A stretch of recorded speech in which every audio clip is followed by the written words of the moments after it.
For this video, I want to show you a variety of different techniques where you can change up the color or the texture or even the style of an image that I give to you for the purposes of your poster.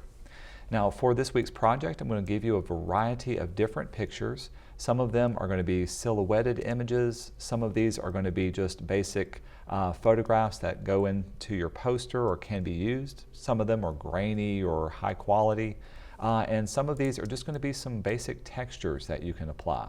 I want you to pick and choose what you feel is going to be best for your design. And I want you to compile and montage together your poster.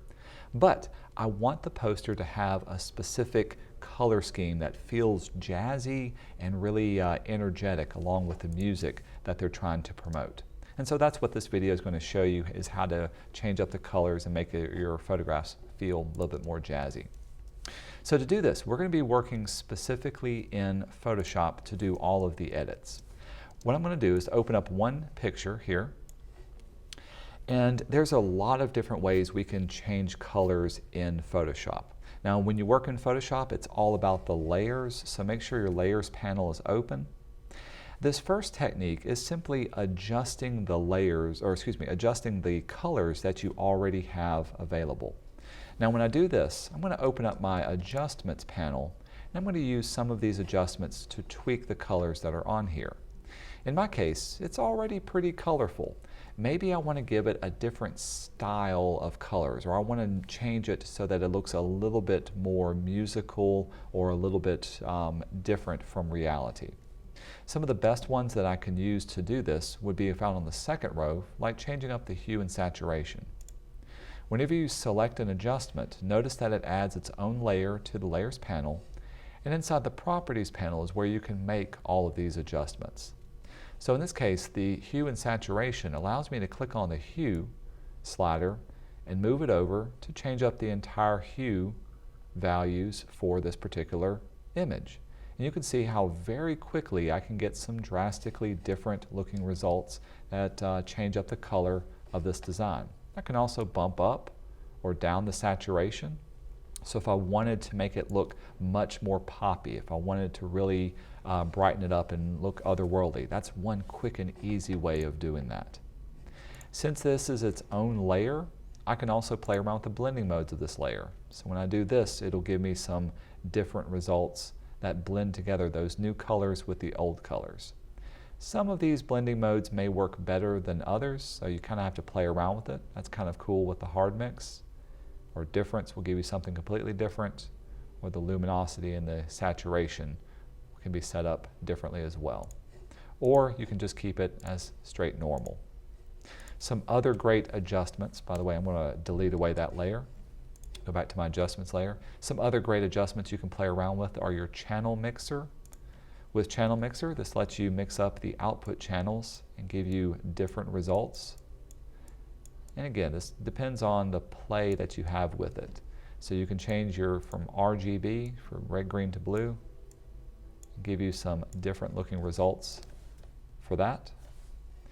And a final way I like to change color in my adjustments is by doing a gradient map.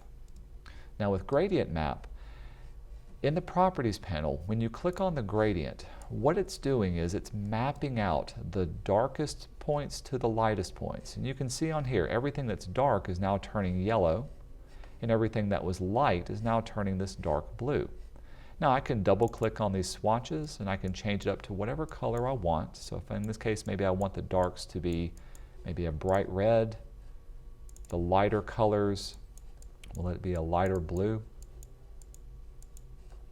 And I can even add on other colors in between. So maybe the midtones will be closer to a yellow or anything else that I want.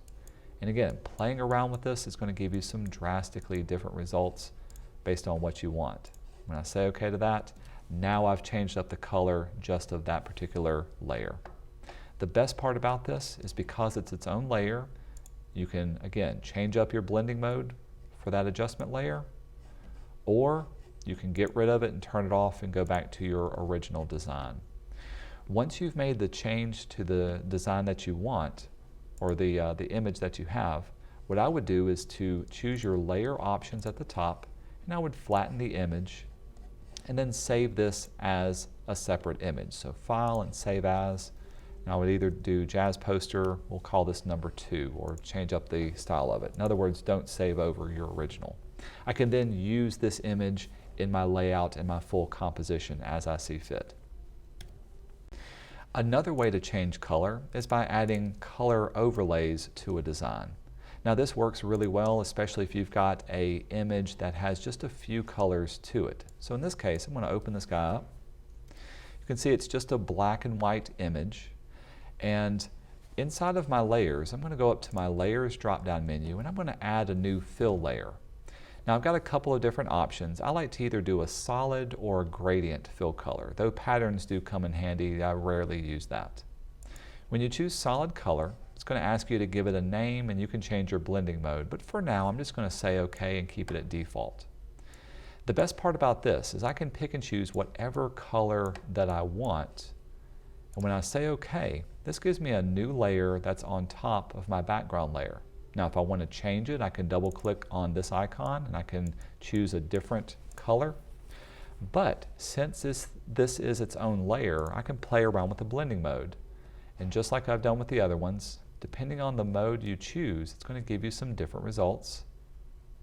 And some of them are going to be a little bit more artistic than others. It depends on the style that you want. So you can see hard mix gives me a nice posterized type feel.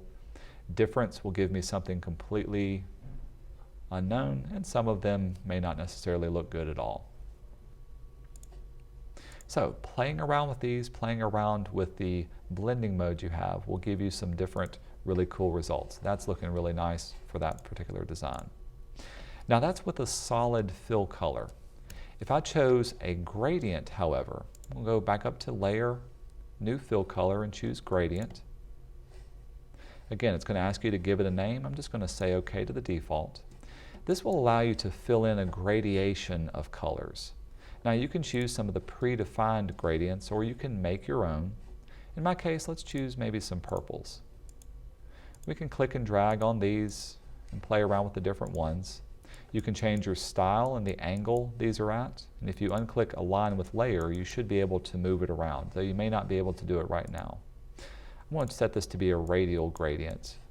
When we say OK, again, it's on its own layer, and so I can play around with how the layer blending modes will blend it together.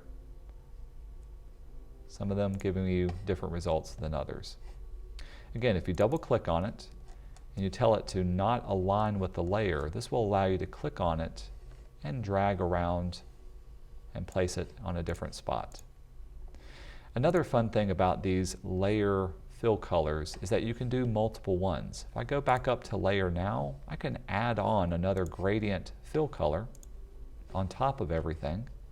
And in this case, maybe I'll add some oranges to it. Say OK to this. And with this done, I can also change up its blending mode. And I can further refine the look and feel of these, in this case adding some orange on top of it.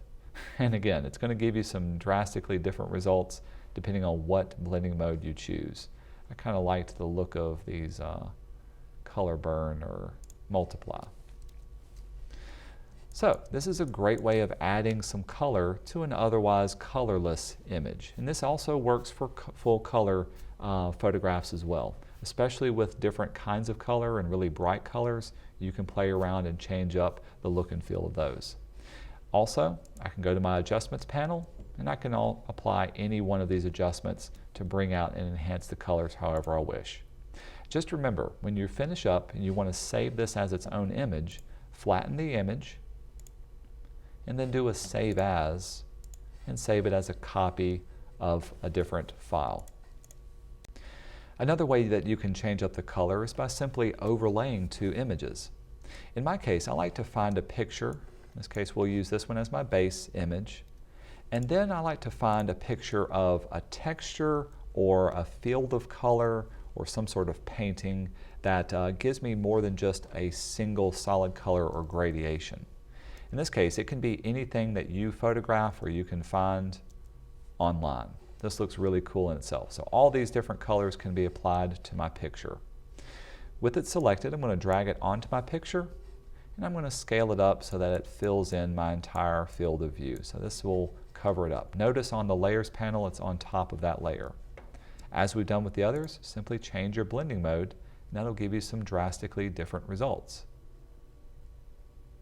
Now, you may have to play around with the look and feel of how this is interacting, and sometimes it will give you some results that you may not want. In my case, let's say I really like the look and feel of, where was it? Yeah, let's say I like this hard light or vivid light on the background, but I really want his picture or his face to show up a little bit more. So I like the vivid light, but I'm losing his face. If this is the case, I need to be able to mask off where it is on this image. So I've got the texture layer selected. I'm going to turn on a mask, and by adding this little icon to this layer, wherever I paint black inside of this mask, it's going to reveal or mask away the texture that I have. Choose your paintbrush, and at the very top I'm going to choose an appropriate size paintbrush that has a very soft edge. This will make it easier to blend. Make sure your mode is set to normal, and for now I'm going to set my opacity back up to 100%. Next, set your fill color or your foreground color to be just a solid black. And again, wherever you paint black in here, it's going to reveal that particular area. So now I can bring him back and fade him in a lot more. And so I've got those colors blending in with the background. If I go too far or if I make a mistake, I can always swap back over to white as my foreground color, and I can bring back those colors on top of this. So swapping back and forth between white and black, changing up your size of your brush will give you some different results that'll also enhance the photograph that you already see as well. Notice that when I paint, I'm painting inside of this icon. Once I'm finished, I can simply click back on my normal icon to resume regular editing. And then finally, I can add these adjustments or any other layers that I want to it before finally flattening it and saving it as a separate image. A final way that I like to add color and style to my design is by using a Photoshop filter. Again, some of these filters and this technique is going to work better for some photographs than others, but you can play around with it and see what it does for you. In this case, maybe I'll open up one of these silhouetted instruments that we have. I've got my background layer selected, and I'm going to convert this to a smart object by right-clicking on it or control-clicking, choose Convert to Smart Object. With this saved, now whatever changes I do, I can always go back and undo it, and I've got my original image saved. Also, I'm going to play around with my foreground and background colors. This works best by having two different colors set up. So in this case, instead of it being yellow, maybe I'll choose a bright green for my foreground, and I'll double click on my background color, and we'll let this be maybe stay away from Christmas colors, maybe a darker blue for that. Now that I've got two different foreground and background colors, I can go up to Filter and down to Filter Gallery. And we'll zoom out so I can see the entire thing. Now the first thing I like to do when playing around with my filters is to look under the Artistic and see what I can do to take my image and make it look a little bit more like it was painted or drawn or done with a different media. When you choose these, you may have to play around with the look and feel of the information on the very far right side, all of the different settings. Some of these will give you different results depending on the style that you have. In my case, maybe I want to reduce the number of colors and make it look like a cutout. You can add on multiple filters down here at the bottom, but if you want to change up the colors, open up the Sketch set. With Sketch, again, I'm going to go down here, I'm going to add on one more filter. This way I can keep the cutout, and I'm going to add on one of these extra sketchy ones. But when you choose Sketch, like charcoal, this is going to, again, give you a different feel of your image that it looks like it's being drawn or sketched in a different media. The colors that you see come from the colors of your foreground and background. So in this case, the green and blue come from those two. So as I play around with the settings for this, it'll give me some different results, and I want to give it something that looks good for what I like. So in this case, charcoal's not really doing it. Conte crayon is a neat kind of effect. In this case, it actually adds a mid-tone of gray to it. Here's photocopy. Photocopy is actually looking pretty good, so I can change this up, add more or less detail.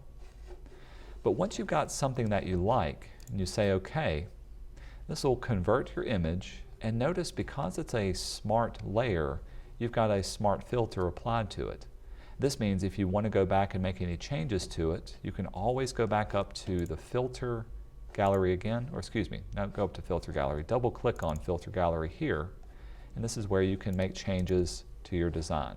If I wanted to do it on a different style or a different type of layout. When I say OK, it'll update it, and I don't lose any of my quality. If I do want to change up the colors, however, with my filter, smart filter selected, all I've got to do is drag it down to the trash, get rid of it, then I can go back and I can change up the colors to something different and reapply my filter from my filter gallery, and it'll pick up those new colors. Again, now that I've got this saved up, I can go back in and I can play around with adjustments. I can go in and I can place other pictures on top of it, blend them together, or I can add other color overlays or layers of color on top of this till I get some nice montaged images together. Flatten this, save it up as a separate image, and that's one thing you can use within your final design.